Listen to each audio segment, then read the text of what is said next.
Coming in at number 10, we have Krampus. Whoa, whoa, whoa, whoa, whoa. I'm actually scripting and filming this video on December the 5th, and researchers just told me that December 5th is Krampus night. What? Now I'm pretty scared. Krampus is like the anti-Santa. He's a half goat, half demon. Maybe he's a messenger from the devil himself, or maybe he is Lucifer incarnate. Who knows? All we do know is that legends of the Krampus are rife in Austria, Bavaria, northern Italy and Slovenia at Christmas time, and that the monster is said to punish kids who misbehave. How does he punish them, I hear you ask? With a severe beating, that's how. Thanks, Krampus. With the worst kids though, he's said to drown them or send them to hell. Fun. As I said, for me right now, tonight is Krampus night, which means that people in Northeast Europe will be out celebrating dressed like Krampuses. Krampy? Krampy? The problem with the Krampus parades and celebrations are that often people get way too carried away and actually beat people while they're in character.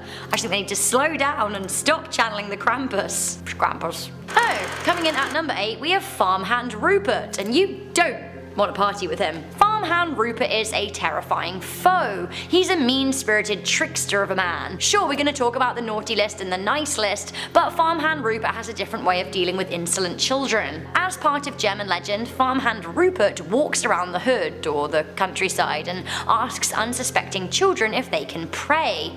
If they can, he gives them a delicious gingerbread gift. If they can't, he gives them random pieces of junk. If they refuse, what does he do?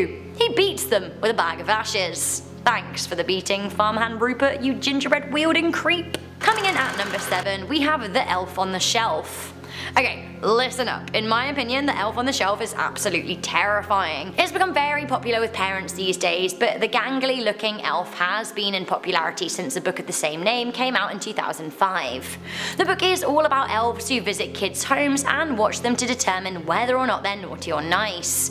The book now comes with actually little creepy blue-eyed elves, and you can have them in your home. The product description says that they are Santa's eyes and ears in your house. Hello, surveillance state of Santa. You're invading my privacy. A police state is actually no laughing matter, and the Elf on the Shelf is like a threat to kids. Do you seriously want them to grow up believing that they're being what? I don't know. Are we normalizing this? I don't think we should. While we're talking about Elf on the Shelf, why don't we talk about the naughty list in general at number 6? So urban legend has it that Santa Claus, Father Christmas, Père Noël, whatever you want to call him, the legend says that he has a naughty list and a nice list, which is pretty concerning, not least to mention that he sees you when you're sleeping and he allegedly knows when you're awake. Creepy. Those on the nice list are rewarded with gifts, and those on the naughty list receive lumps of coal. Coal is something that you throw in a fire, which basically seems like a thinly veiled threat from Santa to me. The whole thing is like a weird mind control game for kids. There are allegedly ways to check the naughty and nice list too. I went on the North Pole Times to check if I was nice, and I was, but then I started checking other names and, well, this happened. You sure about that, Santa? You sure? Coming in at number 5, we have the Portuguese ghost dinner. In Portugal, people get up early on Christmas morning and have a feast for the dead called consoda. It is to honour ancestors and dead relatives. Families will leave out extra plates of food as offerings for those who have passed. The offerings appease the dead and ensure good fortune for the household. If the feast isn't held for the ghosts and offerings are not made, well, it could be a bad year. Coming into number 4, we have Anne Boleyn. Anne Boleyn had a bit of a hard life, didn't she? Historically speaking, sometimes by some people she's kind of frowned on for being a strumpet, but like in actuality, King Henry VIII was an abhorrent oaf, and she was, you know, just a woman who didn't want to give it up without being married. Saying that probably would have got me killed 500 years ago, but that's the thing about oppression, you can only silence people while you're alive. Your legacy speaks for itself when you're dead, so take that, King Henry VIII. You fatty. Anyway, poor Anne Boleyn of course ended up being locked in the Tower of London and then beheaded by her abhorrent husband. Life wasn't always so sad for her though. She actually grew up pretty happy with her sister Mary in Hever Castle in England. It is said that every Christmas Eve the ghost of Anne Boleyn can be spotted at this very castle in Kent, gliding around the grounds and across the bridge over the River Eden. Coming in at number 3 we have the Ghostly Gathering. Poland's beautiful castle, the Wall Cornwall Royal Castle was built high up on Warwell Hill in the 1500s. Old Polish legend says that within the belly of the hill there is a cave where an ancient great dragon used to live, although the fearsome beast was defeated. The hill is shrouded in mystery and magic and is an important spot for the history of the Polish nation. It seems that the urban legend also has it that in the hill there is a grand chamber, and in that chamber on every Christmas Eve evening all of the former kings of Poland hold a special ghostly council. I don't know what happens to the queens, I guess they're not invited. Anyway, it's said that they produce a magical energy that protects Krakow. Coming in at number 2 we have Frau Perchta. Merry Christmas! Hop hop hip hurrah! Oh look, it's the organ witch, Frau Perchta. Don't like her. She can stay away from me. This nightmare from Germany and Austria appears during the 12 days of Christmas right up until the Epiphany. She is said to be a direct descendant of the goddess of nature, and she generally lives in the woods all year round outside of the 12 days of Christmas, where she enacts judgment on the townsfolk. It is said that she loves to reward good people, but she has gruesome punishments for the sinful ones. She scoops out their internal organs and replaces them with garbage. Thanks, Frau Perchta. That'll learn him. She also isn't the greatest looker, not that I'm judging. I am, however, judging the organ scooping though, that's just uncalled for. Finally, coming into number 1, I enjoyed this legend the most, but it is pretty scary. We have the legend of, correct my pronunciation, Jola Kotorin. Good.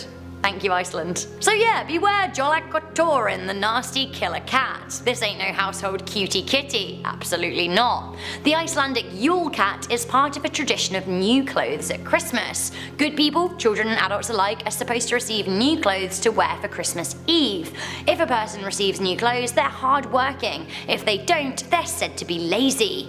The Yule cat is the pet of a giantess, and it is said that she prowls the snowy countryside to set upon anyone who hasn't received new clothes. The cat will then gobble down the unfortunate soul, leaving no trace. Starting us off at number 10 is the legend of the poisonous poinsettia. They are a very popular Christmas decoration because their leaves turn a bright red color when they bloom throughout their flowering period, which is November to March. It's safe to say that millions of them are sold each year, but you might think twice after I tell you about the urban legend that is linked to them. For decades now, there has been a dark myth that has people believing one poinsettia leaf can kill a human child. It has been a dire warning that goes around every Christmas, warning people not to bring these plants home if they have kids or pets. Some people believe that the plant actually contains a deadly poison. Apparently there has been a reported case that when a child even rubbed up against one of the plants, his face broke out into this brutal rash. So if anyone buys you one of these plants for Christmas, they are probably trying to kill you.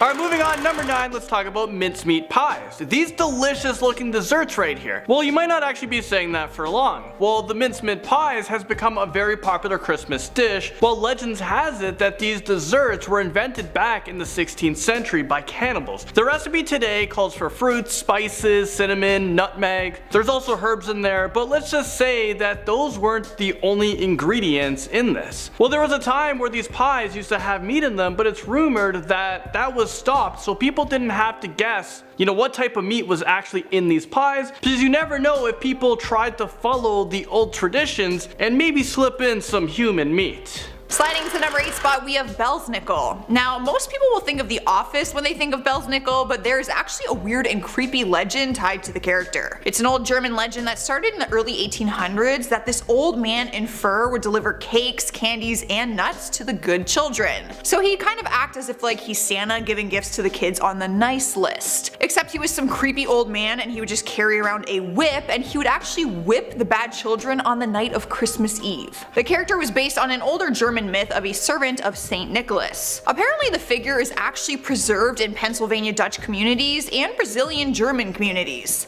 Listen, everyone can believe what they want, but no man is coming up in my house and whipping my kids.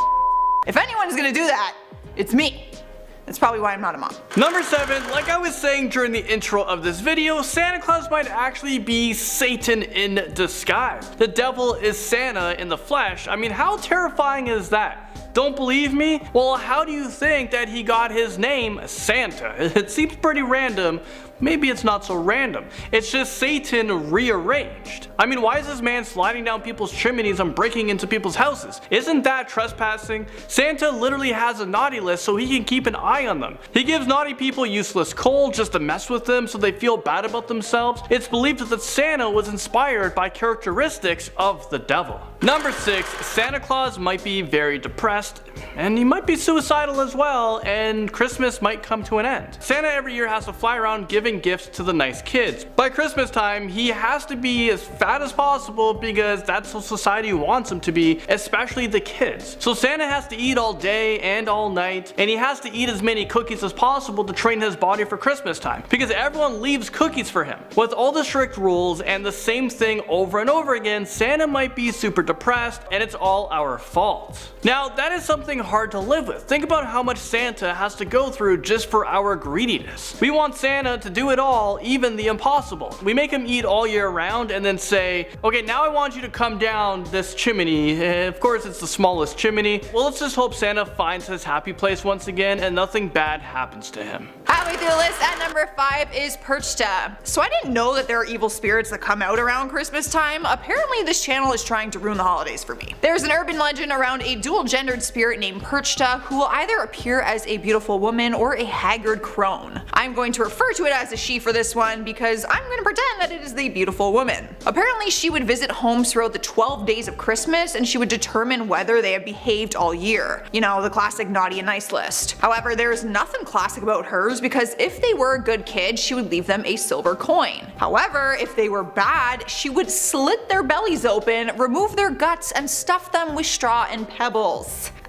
That is a little bit intense. I would literally be terrified of December if this was going on every year. However, this would make a really cool scary movie. I might be onto something here. Number 4, candy canes were created to symbolize Jesus. The candy cane is in the shape of a J to stand for Jesus, and the red on the candy cane represents the blood of Christ. I mean, this is pretty intense. The cane is like wood, and wood is like the cross that Jesus was on. So candy canes aren't just symbolizing Jesus, it's actually symbolizing the moment he was nailed to the cross. If this is all true, it's pretty morbid to think about. I mean, I love candy canes and I don't think about all that stuff. But now, I'm pretty upset with this one. I think my childhood is ruined, so let's move on. Let's see what Joss has in at number 3. Cruising into number 3 is werewolves. I know what you're thinking. What do werewolves have to do with Christmas? If they are going to be linked to any kind of holiday, it's probably going to be Halloween. But I'm here to surprise you with the news that there is a dark myth behind werewolves and Christmas Day. The urban legend goes that anyone who was born on Christmas Day would turn into a werewolf. The 1961 movie called The Curse of the Werewolf explains the legend that being born on December 25th is mocking Jesus Christ, so you must be punished. But you don't turn into like an actual werewolf, you're a human who gets possessed and turns into this like werewolf-like monster thing. So you better plan out your pregnancies and hope your baby isn't born on Christmas Day. Taking over the number 2 spot is the legend of Grýla. What's more disturbing than a lady witch eating a bunch of children for pure entertainment? Absolutely nothing. The legend originated in Iceland and the tale goes that a giant named Grýla has the ability to sense which children have misbehaved all year round. Apparently, she keeps a record of bad children and come Christmas time, she comes down from her mountain and kidnaps them in a sack. Then she takes them back up to her mountain and she eats them. Like literally cannibal. Eats them, the hills of ice kind of stuff. Word on the street says that she will sometimes just eat them whole or she will turn them into a stew. She is one Christmas visitor that you do not want to see. Finally, number 1, Krampus might actually be real. Krampus is half goat, half demon creature.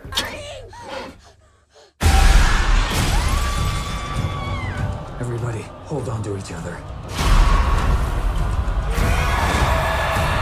Krampus usually comes out during the Christmas season, and he punishes children who have misbehaved, so exactly like how Santa Claus does. Maybe Santa gives Krampus his naughty list. I mean, did you guys ever wonder what Santa does with his naughty list? And next up on this list at number 7 we have the clown puppet, which is a scary story about 3 sisters who ask their parents for Christmas presents.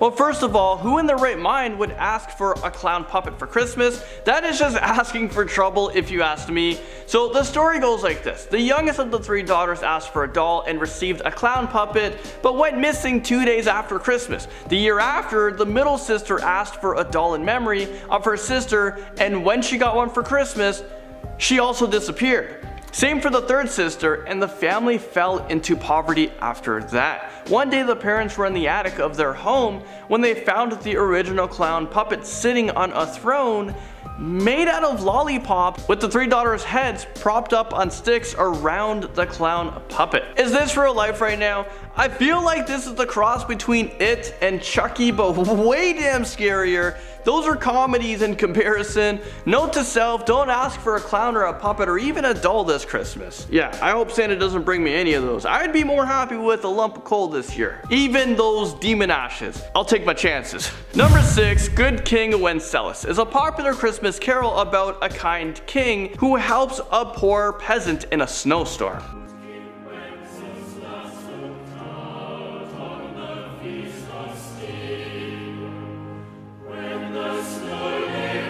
However, most people don't know that the inspiration for the song was a real person who died a horrible death after he was stabbed repeatedly and dismembered in front of a church. You know what they say, a good urban legend lives on, but a better urban legend inspires songs for whatever reason. Bring me flesh and bring me wine, bring me pine logs hither.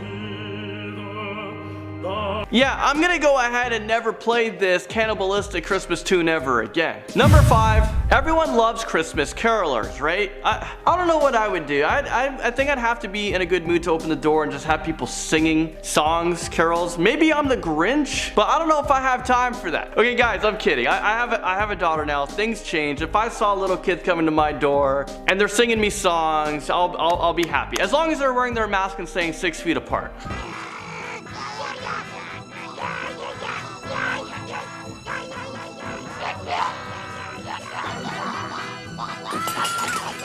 In fact, urban legend states that this Christmas carolers in the early 1700s were evil and did terrible things to people who opened their doors. After arriving unannounced, which most of these people do, they would threaten the homeowners with violence to the property.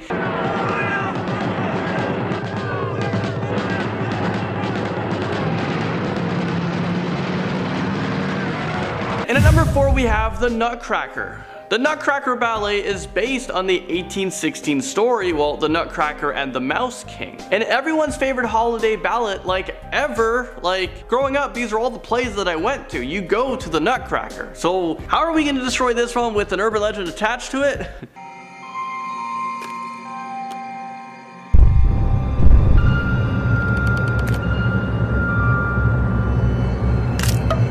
Well, if you're familiar with it, the original legends, well, it turned into a story about a 7-year-old girl named Mary who sliced her arm open after being startled by a vision of her toy Nutcracker coming to life. As she recovers from this, a man named Drosselmeyer tells her the tale of a man cursed with the ugliness of a Nutcracker by a heartless queen. Mary decides that she actually has a thing for the Nutcracker despite his appearance, and she is whisked away to marry him at the Doll Kingdom. But let's rewind. She was 7 years old. So the story about a child bride who marries a deformed toy really doesn't sit well with me. And actually, how did this become one of the most popular traditions of the Christmas holiday? How did we go from that to just happiness? Who created this story? Coming in at number 3.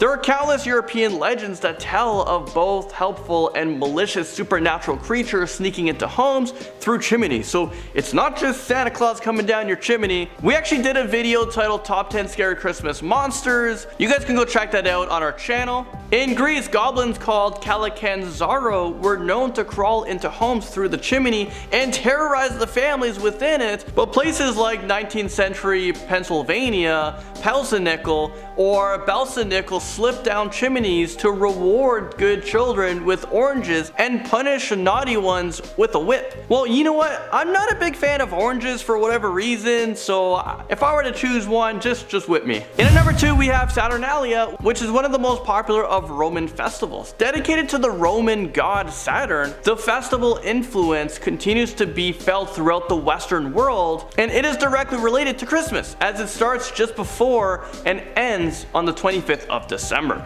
Here's the weird part about this whole thing. Saturn is widely regarded as the planet of Satan, something I had no idea. And there are legends turned modern day rumors about how there is a human and child sacrifice that occurs in this strange tradition. Don't count that to the bottom.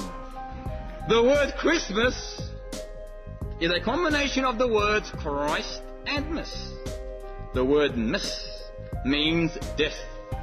And finally, topping this amazing list that's ruining my childhood right now, in number 1 we have stockings. One of the best parts about Christmas, but I'm about to ruin that for you guys. It's like a bonus to all the other presents. I love stockings. It's all these little gifts that you need. You get your deodorants, your socks from there. Let me know what's usually in your stockings. And of course, it's always filled with chocolates. I'm obsessed with chocolates. If you guys need anything from me, just give me a little bribe. Not a big bribe, just a little ball of chocolate. Well, this one dates back to the 4th century, so we're going back a few years, and then a few years before that. There are popular legends that try to tell the history of this Christmas tradition. Long ago, there lived a poor man and his 3 very beautiful daughters. He had no money to get his daughters married. So like a really long time ago, where young women whose families couldn't give them a dowry were unable to marry. So we got producer Chris right now. I don't know what a dowry is, so we're searching the web right now. A dowry is a transfer of parental property, gifts, or money at the marriage of a daughter. Dowry contracts, what is that? Is that a dowry? Oh, it's just a scale? It's just a handoff? Wait, are you trading your house for marriage? If it's a big house, I ain't getting married. Yeah, this is a long time ago. We don't do this now. So a bishop who learned of an old man who couldn't afford this gift for his daughter knew that she would be forced into the streets and damned to prostitution to make ends meet. Well, the legend says that St. Nicholas, well, he crept down the chimney and filled the stockings of the little girls with bags of gold and saved the day. You know what? I wish Santa saved my day and filled my stockings with gold, bags of it. I want bags of gold for Christmas. The next morning, the girls and their father found the bags of gold and were overjoyed. The young women were able to get married and they all lived happily ever after. And that is how stockings came to be part of the Christmas tradition. Huh.